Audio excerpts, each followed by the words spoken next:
A serial killer sees people as raw material for his art, and his lair becomes a museum of nightmares, one you can only visit once. In the heart of Los Angeles, a brutal and relentless serial killer has emerged. He's called the Collector, not just because of his savage murders, but because he kidnaps some of his victims. Men, women, and children, people who just happen to be in the wrong place at the wrong time. He can kill dozens, even hundreds, with a single goal: pleasure. The most deranged maniac in U.S. history, he remains elusive, no trails, no evidence, no witnesses, because no one has ever escaped him alive. Among his most recent victims is Arkin, a petty thief whose fate is still unknown. His wife is so desperate that she went on television herself, pleading with the killer to release her husband. But there's been no response. Elena is cheerful and full of life. That evening, she dreams of going on a date and calls her boyfriend, only to learn he's busy at work and their plans are postponed for several days. Feeling disappointed, she decides to stay home and ignore her best friend's invitation to a private nightclub. But Missy persuades her. She's already stolen her parents' car and is waiting outside Elena's window, covering her father with a blanket and sneaking out quietly. Elena rushes to join Missy and her younger brother, who has a crush on her. In a shady alley, the trio hesitates, unsure where to go, stopping before a mysterious metal door. They think they've made a wrong turn,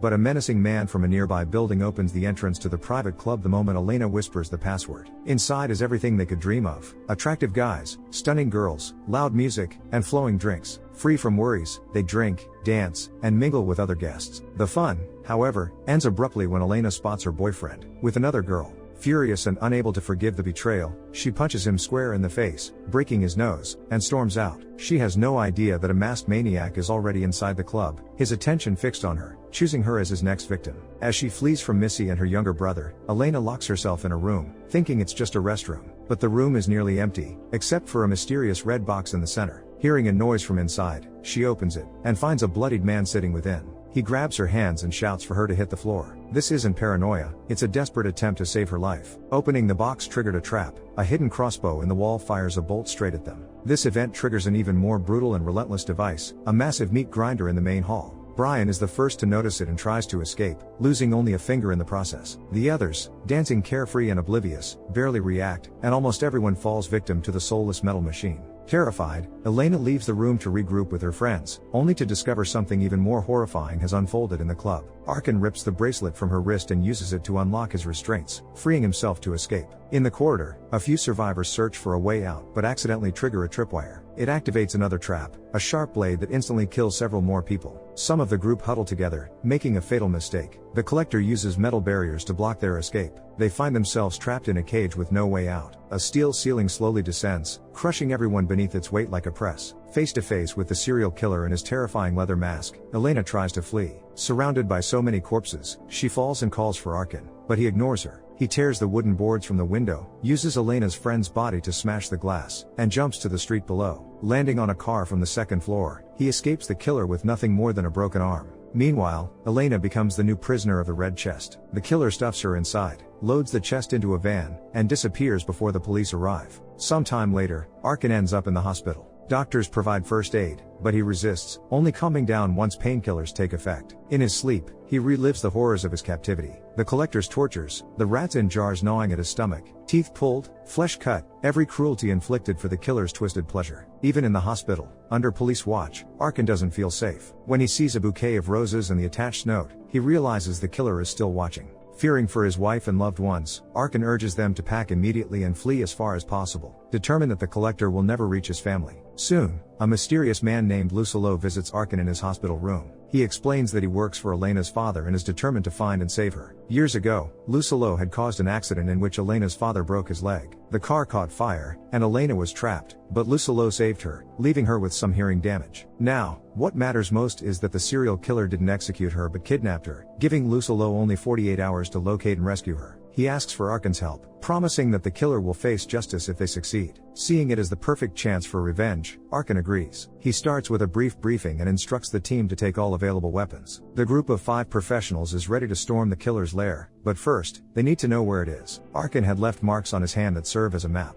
He knows exactly when to turn and in which direction, guiding the team to the abandoned, heavily secured hotel where the Collector hides. Meanwhile, Elena regains consciousness and realizes she is still trapped inside the red chest. Peering through a small crack, she spots another victim chained to a metal table. The killer isn't just killing this person, he's torturing him. First, he cuts out the man's tongue and places it in a brine solution, then attaches a grotesque mask to his face and removes his front teeth, turning his victim into a twisted work of art. At one point, Elena thinks the killer has left, but it's a cruel illusion. He suddenly appears, staring straight into the crack, a chilling reminder that she can neither hide nor escape. Once the serial killer leaves, Elena desperately searches for a way out of the chest. Using cunning and agility, she fashions a tool from part of her bra and unlocks the mechanism. Nearby, another chest rattles. Someone inside is knocking. When she opens it, she sees a frozen corpse twitching from the ice and muscle contractions. Surrounded by mutilated bodies and jars filled with organs, Elena realizes she is fully in the grip of a deranged killer. Hearing him return, she hides behind a shelving unit. The killer senses her presence but doesn't rush to capture her. Instead, he releases a swarm of giant spiders, slowly encircling her from all sides. Elena is on the verge of screaming, panic rising as the collector closes in, but a triggered alarm diverts his attention, giving her a fleeting chance. Arkin didn't just lead the team, he also picked the lock, being a petty thief by trade. Naively, he assumed his role ended there, but Lucilo and the team order him to accompany them. This isn't just an abandoned building, it's a fortress, a labyrinth of twisting corridors and rooms. Arkin is the only one who's been here and managed to escape, which makes him the only one who can guide the team inside and help locate Elena. With no way to refuse, he asks for a weapon, but all they trust him with is a small flashlight. Leaving one person at the building's entrance, the group moves inside. Meanwhile, the killer goes on the hunt, brutally murdering the team member left unprotected. Inside, horrors begin to unfold. Something unknown and aggressive attacks Arkin, but the team manages to kill it. It turns out this isn't a ferocious monster or the killer, it's a person, tongue and teeth removed, wearing a horrifying mask. Under the influence of illegal substances, the mutilated victim has turned into an aggressive, hungry, zombie-like creature for whom humans are both enemy and prey. Moments later, the group is attacked by another 50 of these zombies and forced to retreat. Shooting their way through, they barricade themselves in a room with no cell signal. Calling the police is impossible. There's only one option left: move forward and try to find Elena. Meanwhile, Elena takes advantage of the fact that the collector has gone after the armed group. The door is locked, but she finds a ventilation shaft and slips out. Along the way, she's blocked by vicious dogs. Continuing through the vent, she reaches a soundproofed room containing another box. Inside is a frightened girl with terrible makeup named Abby. Terrified, she promises to help, though she's convinced no one can escape this place alive. On the second floor, the group encounters another captive. He seems normal, but it's just a trap. He's wearing an explosive device on his neck, and as he approaches, it triggers. The group is unharmed, but the blast sets off another trap. 3 metal spikes shoot down from the ceiling, impaling and killing one of Lucilo's team. Realizing the team is weak and doomed, Arkin decides to act alone. Using the chaos to his advantage, he slips out and navigates a corridor lined with sharp nails in the walls, allowing him to scout the killer's lair. Arkin enters a room bathed in flickering light. It seems empty, but the killer is already behind him. Sensing it, Arkin skillfully evades the serial murderer, leaving him empty-handed. As Elena searches for a way out, she asks Abby for help, but the girl isn't ready.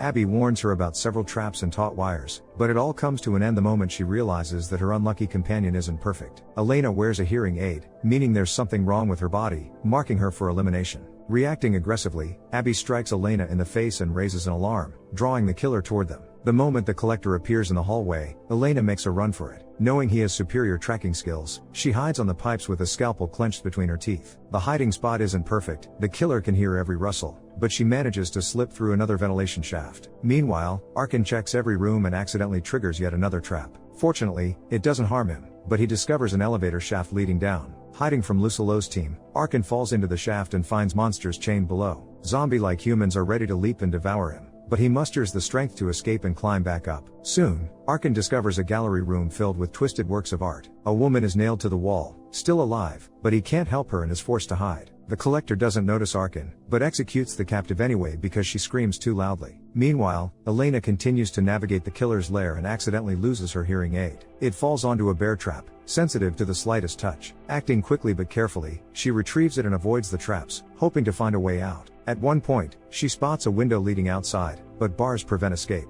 Nearby, 2 homeless men are oblivious to her silent plea for help. Soon, Lucilo and his team locate Arkin to guide them once again. Focusing on him, they fail to notice the collector standing on a balcony above. Using a hook, he executes another mercenary and descends. Capturing Paz, he triggers a mechanism that drags the girl into a hidden room before ascending again. Arkin suggests taking the opportunity to escape, but Lucilo refuses to leave without Elena. Meeting Abby on the stairs, the men place their trust in her, since she promises to lead them to Elena. They hear Paz's screams nearby, but Lucilo suspects a trap. Arkin persuades him to act, realizing the collector is torturing her, making precise cuts with a sharp blade. A group of 3 climbs upstairs and finds themselves in a hallway lined with mannequins. Lucillo moves forward, guided by Paz's cries, but it's another trap. In a hidden room, there are only speakers playing the screams. The entire hallway is rigged with explosives. Arkin manages to warn everyone in time, and Lucillo barely survives a series of blasts from homemade devices hidden in the mannequins' heads. Breaking a mirror, the group enters a room where Paz is trapped in a web of blades. Elena arrives as well, freeing her and warning not to trust Abby. Realizing there's no way out, Arkin asks for the revolver, which only has 2 bullets left. He comes up with a simple but effective plan. He shoots a homeless man in the leg. Moments later, the police arrive, and Arkin fires again to draw attention and reveal the shooter's location. Meanwhile, a possessed prisoner, loyally serving the collector, locks the door. Abby screams, calling the maniac into the room, but Paz hits her in the face, accidentally triggering a trap.